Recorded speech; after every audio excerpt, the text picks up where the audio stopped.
I think I should self-confess here. So I'm 42 now, but I've played the drums since I was like 10.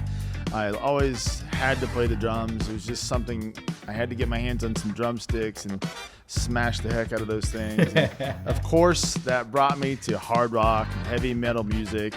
And as I became a 17 and 18-year-old, absolute asshole, as a lot of kids are, I would look at rap like, oh God, those guys don't play instruments. They're not they're just talking fast. I don't think I've ever even talked to a rapper before this.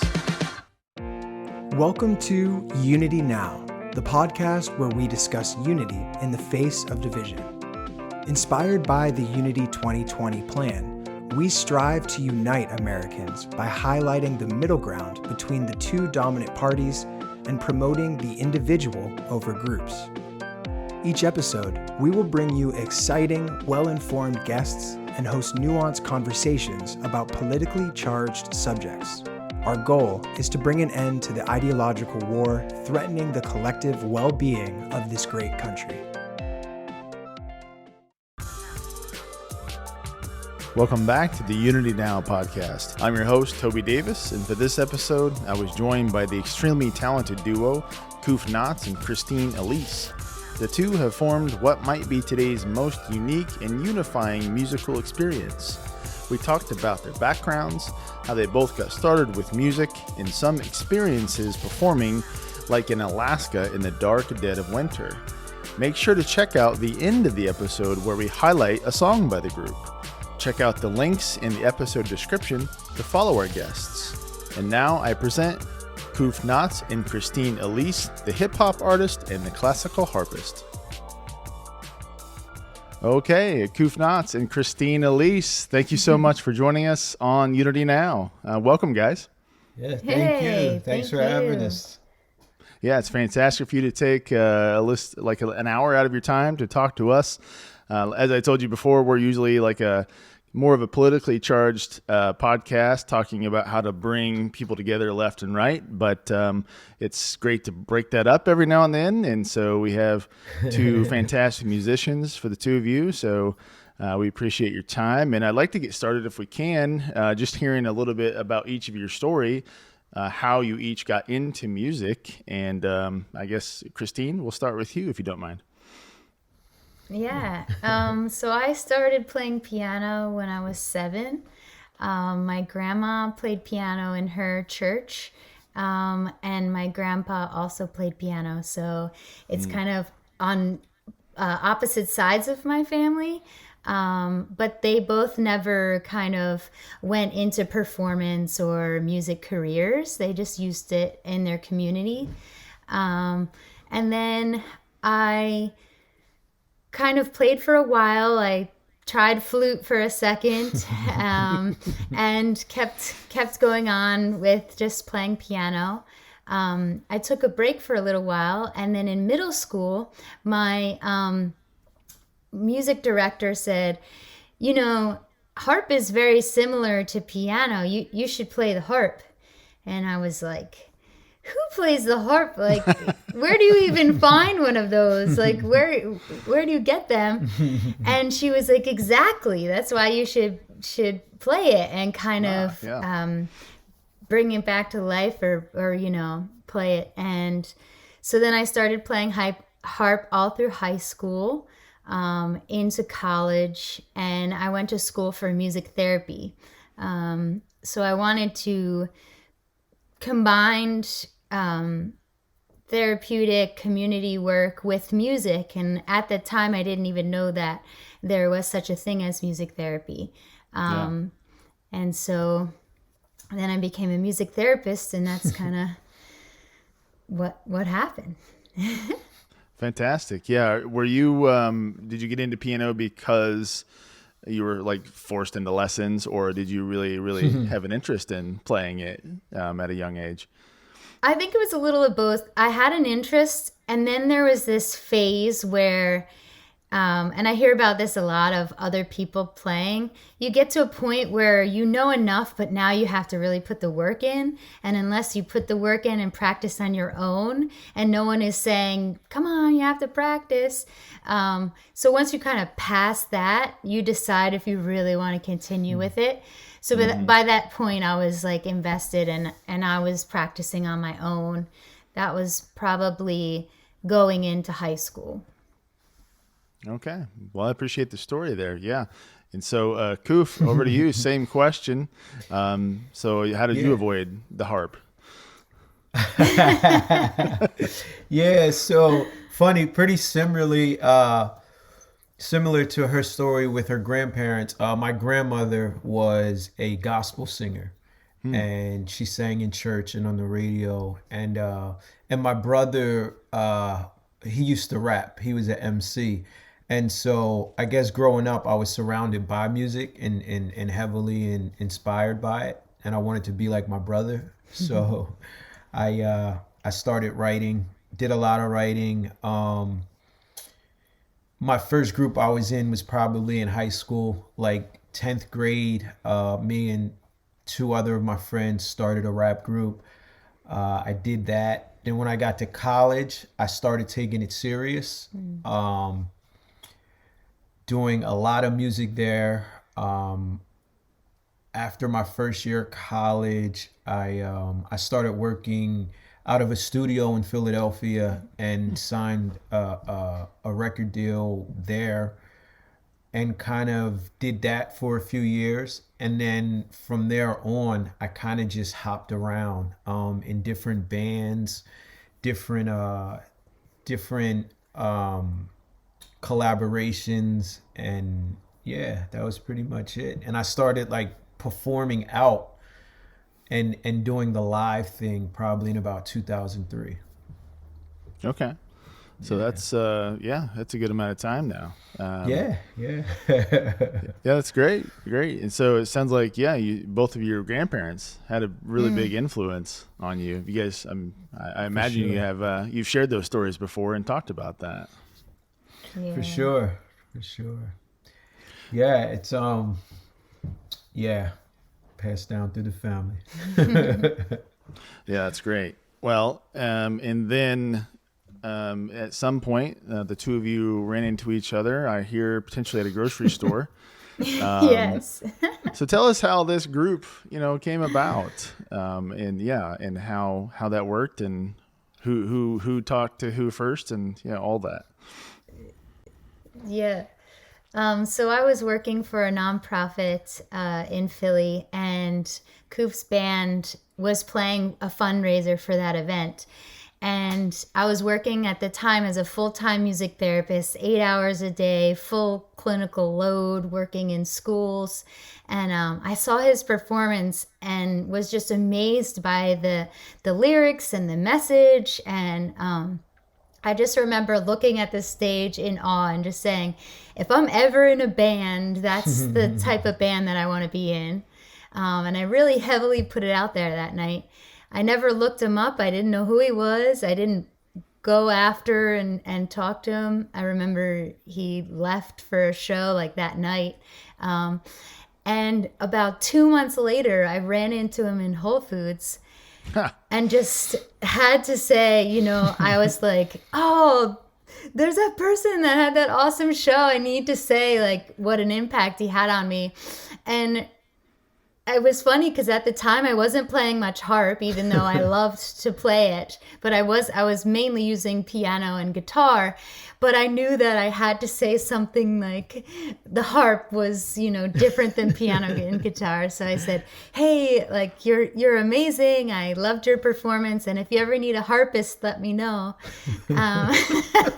And then he was a little bit taken back, like, what? Yeah. And I was like, I'm like, a harp? Like, wait, I've seen those on TV, like orchestras and stuff. I'm like, harp? But the more I thought about it, I'm like, I got more and more interested and curious. Like, how can I gotta explore this. So a few weeks went by and I contacted her. And I ended up sending her some music I was working on and asked her to, like, you know, play some stuff on it. So she improv'd on it and send it back. And it was like, it was amazing. I'm like, yeah, let's link up and try and do something. And actually the group I was in at the time had a performance coming up. And I was like, all right, let me see if I can work this out. So like the day of our performance, I called Christine and was like, hey, by chance, would you want to come play a show tonight? Sound checks in like 2 hours. And she did. She didn't know any of the music, so she would just have to improv the whole show. And she did, and it was amazing. And from that point on, we started working together. Oh man, that's gonna be a movie someday. That's the stuff of legends right there. Yeah, just showed up, It was beautiful. Set up on stage, and Yeah. off you went. And It was great. A Star is Born, right? It's kind of like that movie. Yeah, that's great. Well, how was it received in that first show from the audience and other band members? You know, yeah. Yeah, it went over extremely well. Yeah, it did. It was a packed house. It was a good venue here in Philadelphia, called Underground Arts, and it was like a Thanksgiving show the day before Thanksgiving, which is like the biggest night for live music, like that Wednesday or whatever. So it was you know, extremely crowded, and everyone there loved it. I think it was a couple of things. Not only was she just like really good, but like the visual of a harpist up there, like playing with hip hop and soul music. It was pretty.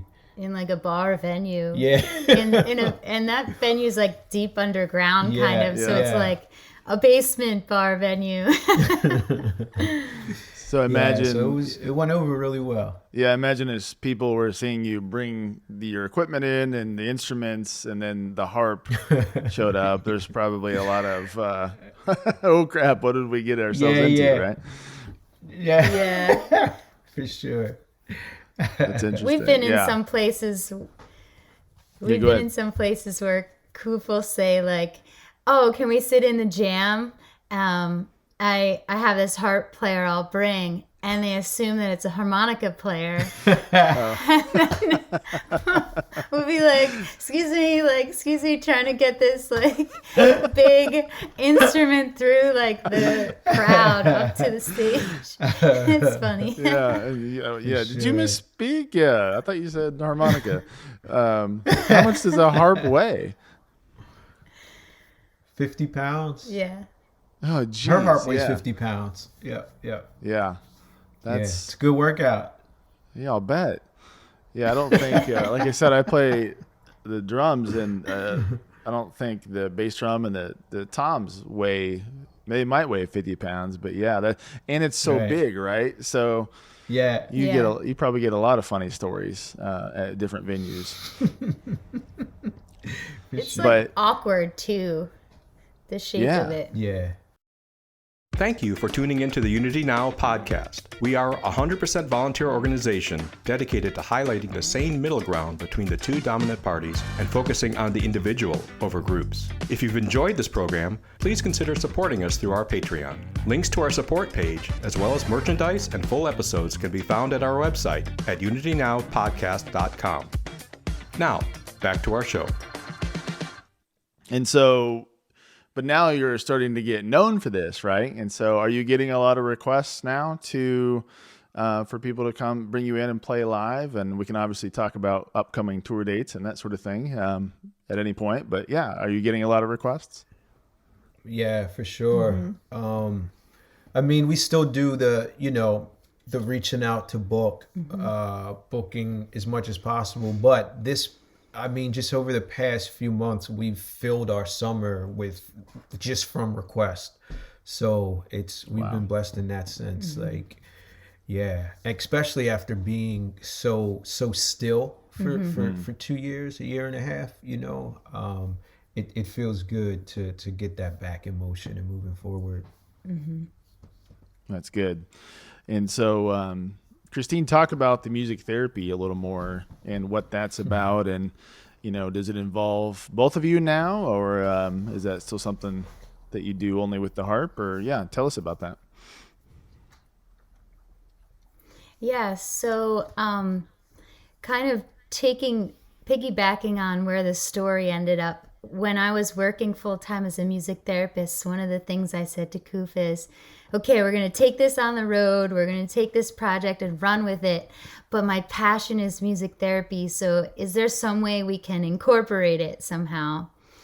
And I did a lot of studying on this model called community music therapy, and it's not often practiced in the States, but like your podcast title, it's really about like unity now, right? So this ripple effect of how music can affect just the individual watching or engaged, and then like the staff or community that's involved, and then like this ripple effect that happens not only just from listening to it, but all of the factors and elements that are involved.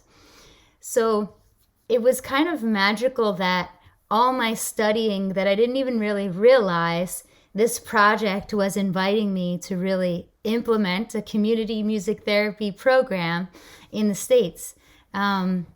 I studied in South Africa for a while. They have a community music therapy program there. So I kind of was able to really see how they incorporate performance-based and community musicians. So now we developed a program called Higher Grounds Music. Okay. And together we co-facilitate workshops at libraries, community centers, inpatient programs, outpatient programs, yoga studios, really tailoring the workshop. But the essence is using performance to and creative arts interventions to kind of foster some kind of change or healing or unity or, some work. And is that targeted at people with addiction or with just behavior problems, or with anybody with therapeutic issues? Is it targeted at anyone? Studying in school for music therapy, like the traditional studies, you typically kind of focus on a lot of different areas. So traditional music therapy would be in hospice or in recovery programs or with children that have autism, or all these different areas that we study. But the unique thing about community music therapy is it really takes the focus off of labels, of diagnoses, of these boxes, and really is a humanistic approach that all humans of all ages, of different areas, can benefit from coming together and can benefit from, healing in some way in a community form. So that's kind of what's different and unique about this model that we are working with. Yeah, that's great. And I'm really curious. I thought of another question for Kuf. Christine mentioned that she really liked your lyrics and the things you talked about. I know maybe you didn't start in the music therapy, but tell us why you think that is, that she connected with those lyrics as somebody that's already interested in, therapy as music as a form of therapy. Yeah, for sure. I think that I've always, whether I realized it or not at first, I've always used music as therapy, as, just personally. So what I write is a reflection of what I feel or what I'm going through. And I keep it very, my aim is to keep it very authentic to what I experience and what I go through. And with that, as an artist, you hope that what you put out there, people connect to. So the people that are drawn towards it might be going through the same experience or able to use those words to relate to their situation. So for me, it's very therapeutic. And I think that Christine happened to be someone who heard it and related to that, because a lot of what I was saying, she probably practiced or used in therapy. And it's funny because I've always had an interest in doing community work or working with people in a way a little deeper than just performing for them. And so when Christine was explaining with music, because I've heard of music therapy, but I didn't know what music therapy was. So she gave me a clear understanding that music therapy is using music to reach non-musical goals. And so that gave me a better understanding, because when I think of music therapy, I'm like, wait, is there like frequencies you use? And I'm like, Yeah. what is the how is it therapeutic? What do you do? So I was thinking something else. So her breaking it down in, plain terms for me and giving me an understanding, I'm like, okay. So I would do shows before where I would want to be involved in the community. So I might play in a lot of fundraisers or use it as a way to raise money for something or help, benefit. But this model is actually going in the community and interacting with people, hearing their stories, sharing our stories, and giving, allowing me an opportunity to really offer more than just performance. Yeah, that's interesting. You kind of thought of a scientific method of, the certain frequencies or things like that. That's something I would do too, I think. Yeah, but I didn't even think about that. I guess I already presumed it was about helping the community out or something like that. So that's funny on me. Yeah. Okay. Yeah, that makes sense. And so, Yeah. So now you guys are both balancing this act of, I assume you want to be successful in music, but it sounds like you're also going about a great opportunity to help communities as well, right? But maybe those will both come together eventually, right? For sure. Yeah, that's the aim. Yeah. And we're already kind of seeing this ripple effect, because about 2 years ago we were, about 2 years ago, we were on tour all the time, pretty much. And we were really, booking shows every day, figuring out how we can do this, putting in so much work, traveling a lot. And so now, like, different opportunities, community opportunities are coming up based on things that we didn't really expect. Like, we're playing for an education conference for somebody that attended a yoga studio class 2 years ago. So the ripple is starting to happen that, I saw this duo, they would be perfect for this. Let's invite them to do this. And it's a ripple that's greater than performance venues, which is our mission. So it's cool. That was definitely an aim, an intention that we put out there. Because, when you, as a new unit, when you first start performing, you do a lot of the bar gigs and this and that.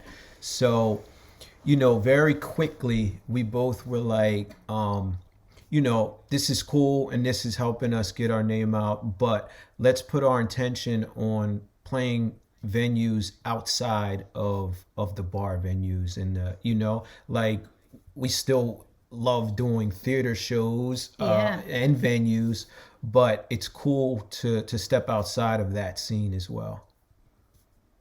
And That's great. I've, as an MC, I've not, before this project, I would have never thought of performing in a library or a cafe or, and it's like, it's a different a different outlet for me to perform, and it's beautiful, unexpected but beautiful.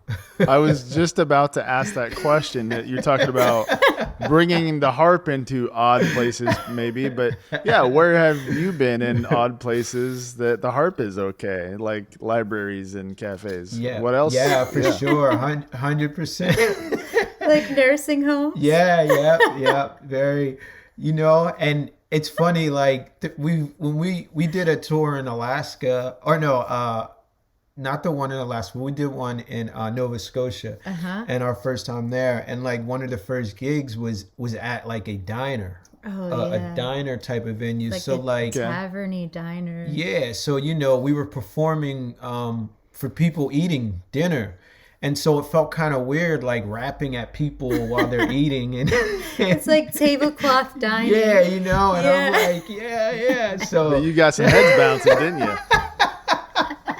you? yeah, so it's definitely been a transition, but beautiful. Like it challenges me to figure out a way to present this in that atmosphere, and still be able to get across what I want to say and feel comfortable, but also not be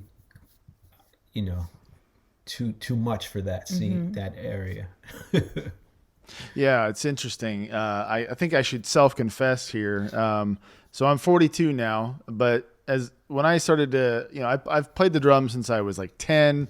I always had to play the drums. It was just something probably like the two of you, just built within me. It's innate. Yeah. I had to get my hands on some drumsticks and smash the heck out of those things. And of course, that brought me to hard rock and heavy metal music. And as I became a 17 and 18-year-old, absolute asshole, as a lot of kids are, I would look at rap like, oh God, those guys don't play instruments. They're not they're just talking fast. I don't think I've ever even talked to a rapper before this, honestly. Right. But thankfully, over the years, I've come to realize that rap and hip hop and all other forms of music are all the same forms of expression.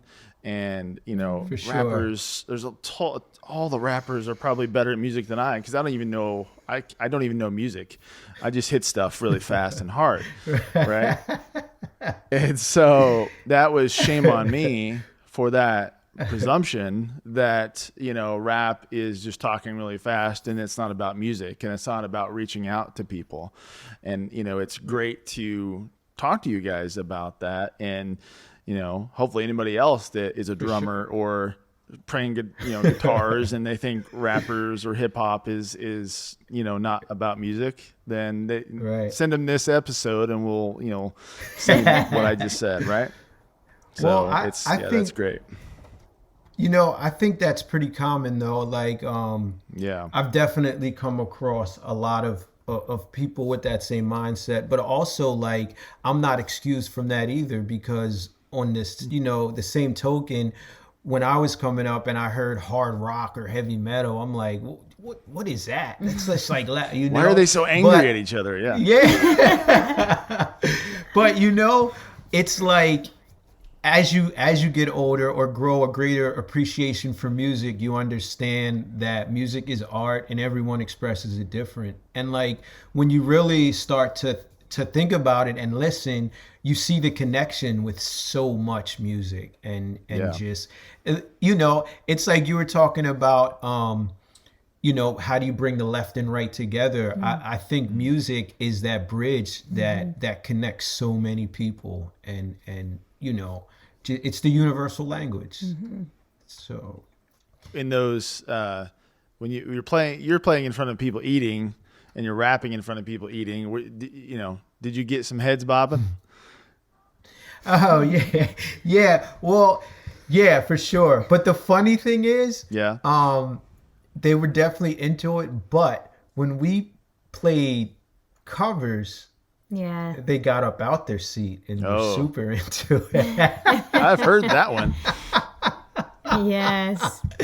So but afterwards, everyone came up and said they enjoyed it, and it went over well. I went into it thinking one thing, and it definitely opened my mind and changed my mind by the end of the gig. That's great. Yeah. And like, have you seen people you didn't think that would come together, like liking harps and rap come together and when you're playing in front of them? Oh man. Yeah. Pretty much every show. Yeah. Yeah. Every show, it seems like there's diversity of age, of culture, of race, of All across the board. like there's usually one person that comes up that would say, "Oh, I don't really technically like classical music, but this was cool," or like, "Oh, I never would think I would go to a hip hop show, but this was cool," Sure. Yeah. Also, I think we get paired with a lot of music that's not hip hop. Yeah. When we do shows or we travel or tour. So I think that also opens up a door for us to present the music to people that might not, be into it or heard of it before. We did this one show in, is it Cleveland? The punk show? Akron. Oh, Akron, yeah. And we were paired with, so the person double booked that night, and there were two people booking, and they didn't communicate with each other. So it was like this hard punk show, like super hard. like crazy. Yeah. In a small dive bar. So like you couldn't move, and we actually waited outside because it was so loud in there. And so we're like, all right, we're going to come in with this harp, and like, we just got to do it. We had to go on after them too, Yeah. But it was like amazing. Like they definitely gave us like some crazy looks and side eyes. Like, is that a harp? Like, what do you got? What are you doing? I'm going to stay just to see. Yeah, I'm going to let's stay just stick to around see and see what this is. And, they ended up loving it. And we Yes. ended up talking and making a whole lot of new friends. Yes. But when you think about it, hip hop and punk are basically out of the same thing. Like in the 80s, when it was getting big, a lot of the shows in New York City were punk and hip hop together because it was like the youth using, this music as a mouthpiece to speak for their communities. And so there was a lot of, crisscross within it. So it made sense, but also it's like visually, it's kind of funny,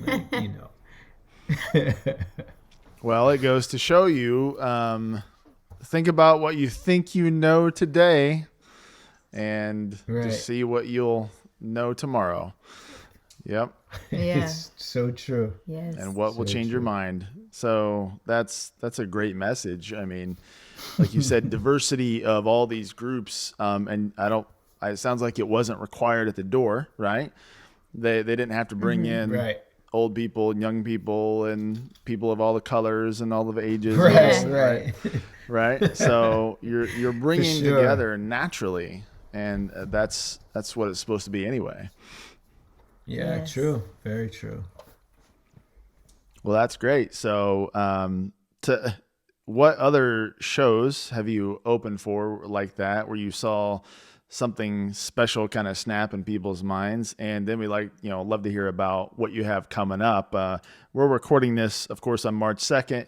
This likely won't be out probably before the end of, before your March date. I think you have one more, but we can talk about your dates coming up in April as well. But yeah, any other quirky shows or shows that you remember kind of those things kind of snapping in people's minds? Not snapping, but, something clicked.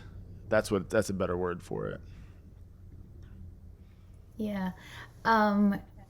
Kuf mentioned our Alaska tour before. We had a pretty cool experience then. We were offered to go on a grant to Alaska during the coldest and darkest time of the year. And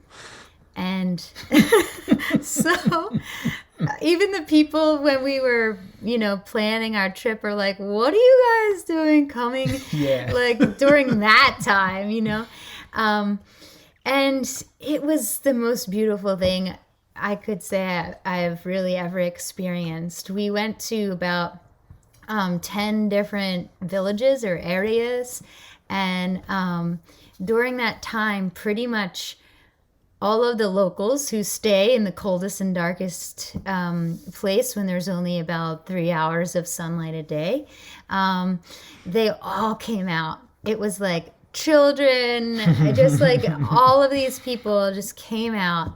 And it was just a beautiful experience that we went there not even knowing like what was going to happen, who was going to come out to these shows, you know. And they were just excited to have a hip hop show. They were excited to have music other than just in Anchorage. There's all these factors. Was just really, really beautiful. I think that opened up our eyes to targeting places that are kind of off of the beaten path. Yeah. Oh, wow. That might not experience getting music all the time, you know? And that became one of our missions after that, to seek out places that might not, you know, have a lot of music coming through there, and bring the music to those communities. Are you too real? Do you really do that too? So you're going out to people that don't normally see music on top of also unifying music with a harp and hip hop? Come on. You made a bunch of money for that, right? Yeah, right. It's adventures for sure. We sometimes don't like, where are we going? It's like, oh, we still have 10 miles, but like, where are we? Yeah, in the middle of Colorado? Where are like, we? Yeah. Well, you guys, we should, hopefully we'll promote this episode and get you a lot of new people that'll listen to your music, and there you go. You guys should make a lot of money and unite the whole country. Nobody else is trying to unite the country. You guys should do it. So we talked a little bit about political stuff, but just what do you think about the metaphor for you guys? How the left and right could see that they could actually work together a little more than they think now, right? Like how is it a message to unite the country when we need it the most right now? I think for me, I think listening, you know, I think no matter what it is in life, listening is key and so important. No one has all the answers, and no one knows everything, right? So I think when you're open to listen and hear someone else's point of view, you don't have to agree with it, but if you listen, it could change your perspective or just give you more of an open mind or wider, you know, scope of how you see things. It's easy to yell and argue and be very stuck in your own way of thinking. Because like, you know, you grow up and you learn things and you have a certain way that you look at everything and what you believe.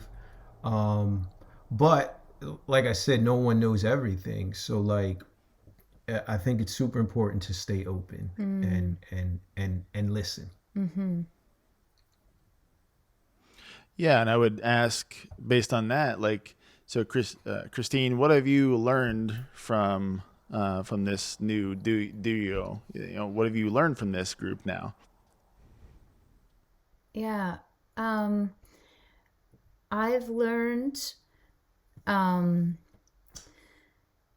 top of like listening, you know, like piggybacking on that, I've learned that we don't realize how these people have been drawn to these shows or why or where their experience happens, but that the people who end up showing up and saying yes and being there in that moment take what they need to take from it. And I think that I've learned that now in my life, where as things are changing and morphing, and as we're growing into these different things and being invited into these different communities, some experiences can be intimidating and uncomfortable, and not knowing, like, am I going to say the right thing? Am I going to have the words to say?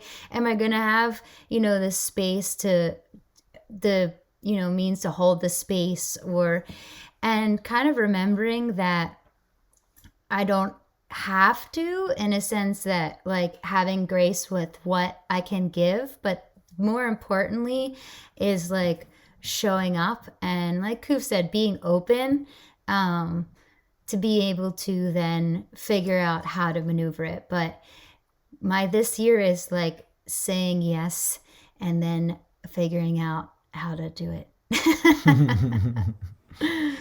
That's great. Yeah. And Kuf, what have you learned from Christine and your new group now?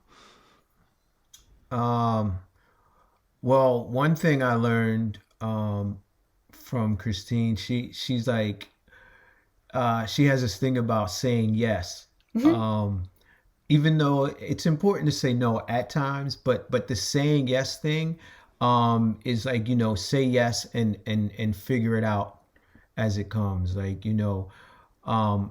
so that's opened me to accepting more and pushing myself to do more.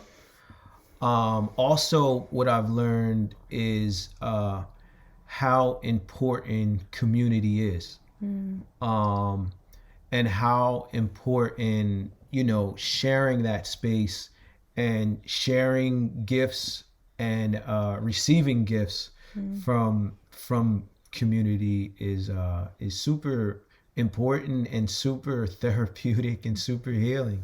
Mm-hmm. You mentioned your grandmother singing gospel music. Have you guys noticed what we've heard a lot from, like, Twitter and people that people aren't going to church a lot about now, right? And so maybe you guys are helping the community a little more because a lot of people aren't going to church now, or what are you guys seeing in these communities when it comes to things like that? And is that maybe why you're helping the community a lot more? I wouldn't say that would be why, like, as a focus, but we do have this thing that kind of happens sometimes after shows, sometimes, where people will come up and say, I needed that. And it happens more times than we think. Like, we're kind of just vessels presenting this, not knowing what we're going to do, not presenting, being conscious of not presenting, like, are we conscious? Are we positive? Are we spiritual? Like, not putting any labels on our music, in the sense that to provide just, like, whatever that reaches. And I feel like that's resonating with people, that we don't really talk too much, just kind of go into it. And then people do share after from the experience of it, saying, I needed that. Yeah. I think that especially the past few months, as things have been opening back up and we've been able to get out and perform, I've noticed it a lot more, that, a lot of people are just like, I needed this tonight. I need, to be out around people, again, like a community, whether it's at, a bar venue or whatever, like, just being able to be out, be around people and share a beautiful hour of two of just listening to music. It's very much appreciated these months that things have reopened. Mm-hmm. Yeah, and you guys are bringing not just one community and for harps and another community for rap. You're bringing all of them together as well. And so not only are they in a community with everyone, listen to music, but they're probably meeting new people at the same time, right? Yeah. For sure. And they're 100%. seeing people that are potentially vastly different from themselves. And look, Yeah. they are in fact humans, because I see them right in front of me. And they might share. Yes, humans some- come in all different shapes, sizes, and forms. Yes, and they probably have a lot more in common with me than we have in differences, right? Yeah, fair, 100%. Yeah, and so you guys get to see that when you perform. So it's like its own positive feedback loop. I'm sure that helps educate kind of what you want to write about going forward and the messages you guys want to get out, right? That probably helps a little bit there. 100%. For sure. Well, tell us about, new albums coming out or what you're working on and tour dates, probably going into April of 2022. Like, what are you working on and how do people get to you? Cool. So we're extremely excited to be working on a new album. We put out an album in September called Community. This new album is super exciting. We're really psyched to get it done and release it. Aiming to release it around June, July, summer of 2022. And then along with that, we'll be touring to support the album. Yeah, we mainly are touring on the East Coast all through this April and through May, and hope to get to the West Coast in the fall. So that's our aim, to add a West Coast tour to the release of our album. We'll be in Alaska July and the end of July and up to mid-August. So that's what we have going on right now. Is the Alaskan time the same, like only 3 hours of daylight time, or do you get a little more daylight on this stuff? It's the opposite. It's the this opposite. Time. Oh yeah, it's like all sunshine or all light. I won't say sunshine. Yeah. All light. So like if you are booked at a festival at like 10 at night, the sun is shining like it's 3 o'clock. It's kind of bizarre. Yeah, that is weird. It's Yeah. So it's like if you were normally if you were leaving a club, you closed it and it's like 6 a.m. and the sun's coming up. Yeah. You get that feeling even at 10:30. Yeah, for real. Yeah. Yeah, that is bizarre. And It's so pretty trippy. Yeah. Yeah, what stop are you guys most excited for?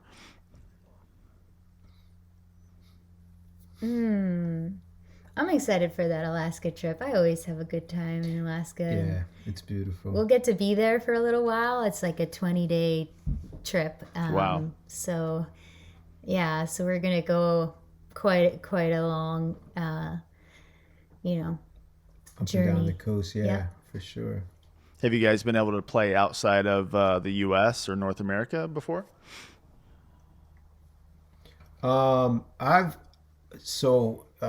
For about 2 years I lived in the Netherlands. So Oh, wow. I performed a lot over there, and as a unit though, we're aiming to get back over there. We had shows planned for there in the UK, but with COVID they all got canceled. So we're really looking forward and putting the intention Yes. on getting over there. Yeah. I find that we find that in a lot of our guests, that they've been around the world a little bit more than the people you see on Twitter fighting at people, right? And that's probably that's a small Wow, that's a good correlation. yeah, that's a small amount about it, because when you see a lot more people in different countries, or at least in different No, states, for sure. then you have a little more perspective than a lot of people, right? Yeah. For sure. It definitely is eye-opening, and that experience definitely opened my eyes. You can see outside your experience. Yeah, and you guys experienced that within each other, but you experience it also within the shows you play and the people you bring to it, but then you're seeing it inside the other countries as well, probably. Yeah. For sure. And so people can find you guys. Is it right on your website, kufknotz.com? Is that the best place? Yep. That's like the hub. From there, you can get to our Facebook, our Instagram, our Spotify. But yeah, everything's right there at kufknotz.com. And we have our vinyl and our CD available through kufknotz.com too. Yeah, the vinyl's coming back, right? People are buying those a lot more. Yes. Oh man. Is it? It's Yeah. beautiful. Well, what was I going to say? Sorry, I lost the train of thought. We should send them to kufknotz.com, and we'll put all that in our episode descriptions as well. And we'll try to promote it on Twitter and Facebook and stuff. And hopefully that'll help you guys and help. You guys are going to help a lot more people than you need help. But we're going to still hopefully help you. And we need to see you around the country. We need to see you on NBC for Christmas, and let's do it. Why not? Hey, put it out there. Yes. Put it out there. Yes. You guys were just for sure. talking to our friend on Root Quarterly, right? And I think you have you were interviewed for that magazine, right? Do I have that right? Yeah, the Roots Quarterly.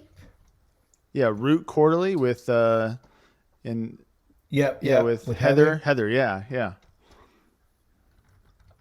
Yes, that is a beautiful spread, a beautiful article, and we were really happy to be a part of it. Yeah, for real. A magazine. Yes. Yeah, I don't know if anyone can see them, but I have a stack of them there on the bookcase. We were lucky enough to have our Heather on the show, and she's been a friend of ours, and I think that's how we got introduced to you guys. So yeah, that's great. So everybody should look for you in Root Quarterly as well. And kufknotz.com one more time. And I think we can end it there. KNOTZ. Oh, that was fast. Do it again. Ooh. KUF-KNOTZ. I like it. You almost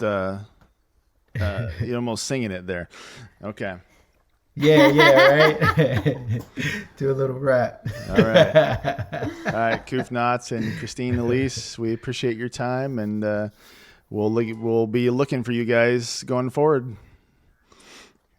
Thank you. Awesome. Thanks for having us. Yes, right. thank you. We really appreciate it. Thank you so much. Yeah.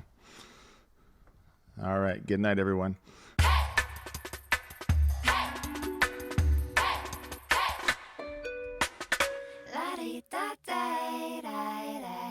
Yeah.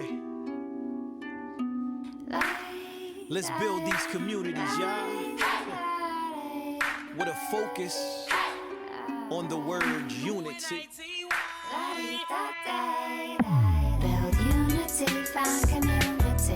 Unity. All of you and a piece of me. Peace. A shelter to lean on, dig deep and breathe on. Wisdom within, we all become kin. Build. Unity, find community. Unity. All of you and a piece of me. Peace. A shelter to lean on, dig deep and breathe on. Wisdom within, we all become kin. Yeah, my heart wants peace, but my eyes see war. So we digging beneath the surface, unearthing the cure. Writing, traveling, seeing the sick pattern.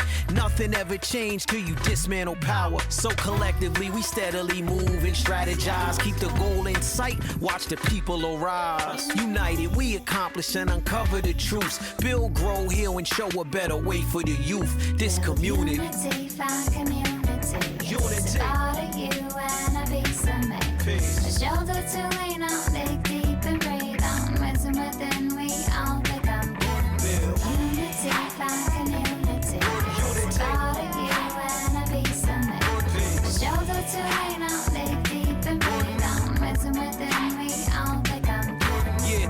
I envisioned something gold in my mind. If we could bring it to fruition, then that thought is divine. Climbing mountains, walking lines, working to balance time. Splitting my hours between writing and fighting for peace. I believe what my dreams tell me, so I reach. Let's unlock the doors so righteously, and the future generations, they can live hate-free. Build unity, we breathe in new energy, God. Gravitating towards the more natural. Old traditions that was lost, resurrected now. Elders' wisdom being passed down, give thanks and receive. We achieve cause we believe and put the work in for certain. The shift is full of purpose, we are worth it. Once that understanding is fully embraced, we blossom in the powerful trees as we nourish these beautiful communities. Build unity, find community. It takes about a you and a piece of me. A shoulder to lean on, dig deep and breathe on. Wisdom within, we all become good. Build unity, find community. It takes about a you and a piece of me. A shoulder to lean on, dig deep and breathe on. Wisdom within, we all become good.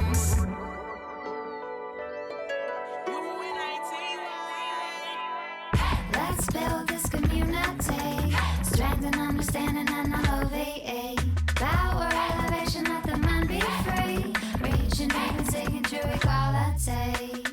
Let's build this community. Strength and understanding and LOVE. Power, elevation, let the mind be free. Reaching deep and seeking true equality. A greater existence tuned into the mystics. Through realization, affirmation, minus commercialization, word, sound, and power. Hey, we got something here.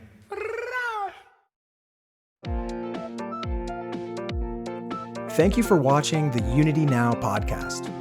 We'll be back with another conversation that highlights the political middle ground to unite Americans and end the ideological war.